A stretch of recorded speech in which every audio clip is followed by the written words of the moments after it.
So, I didn't think I was going to make an update or sequel to my video about is HR ruining games, but there's a funny little story that happened recently. In case you didn't know, I'm a truck driver, so I go to a bunch of different businesses, locations, manufacturers, and that kind of stuff.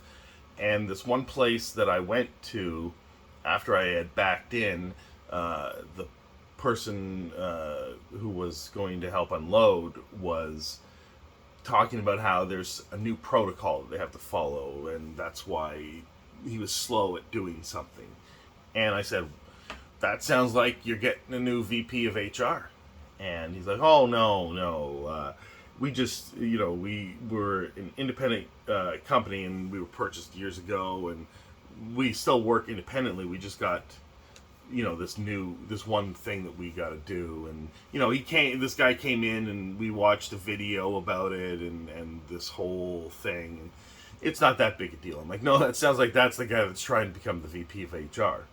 And he kind of chuckled at that. And it's pretty true, and I have told this story to other people, and they understand because they've seen it happen, and many people have seen this happen where an HR person is trying to make a name for themselves, and so they make these changes to the company in the hopes that it will somehow improve the numbers in the short term, and who cares about the long term, but in the short term, or at least they'll be able to create some sort of document or report to show the progress of these things that they did, and they'll be able to use that as part of their way of moving up in the organization.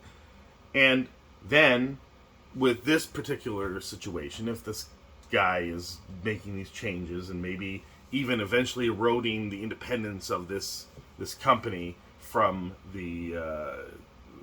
being moved slightly away from the parent company to moving closer, they can definitely use something like that if they've got the metrics to show it to become VP of HR. But there's probably someone waiting on the sidelines coming in to swoop in and ride on the coattails of this person's efforts, and that person is probably going to be the VP of HR. So it's just interesting. This doesn't necessarily show HR to be detrimental, unless it is detrimental for the decisions they make and what they're doing. Because, if this, subsidiary now has operated independently and it's doing well and it's profitable and that kind of stuff, then making changes and adding in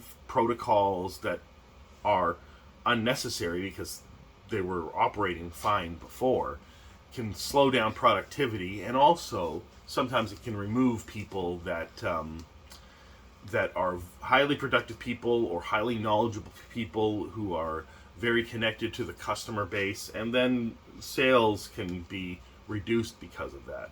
And it seems like this is the kind of thing that might happen at this small company that is a subsidiary of now a larger company, and that you could drive away the people that are really gung-ho about the organization, because now they are seen as,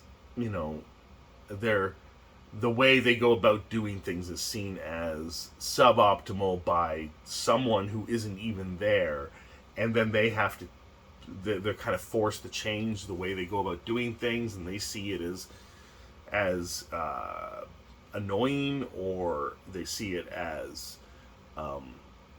detrimental to the entire thing, and then they go find a job somewhere else that in which they can operate the way they think things operate well. And usually they tend to be right because they're right on the ground level, and the person up in the ivory tower doesn't know, but that person is looking to improve the numbers, right, and move up in the organization. So I just thought it was a interesting story and an interesting follow-up to is HR ruining games. I don't know. Let me know about your horror stories about HR below. Thanks a lot.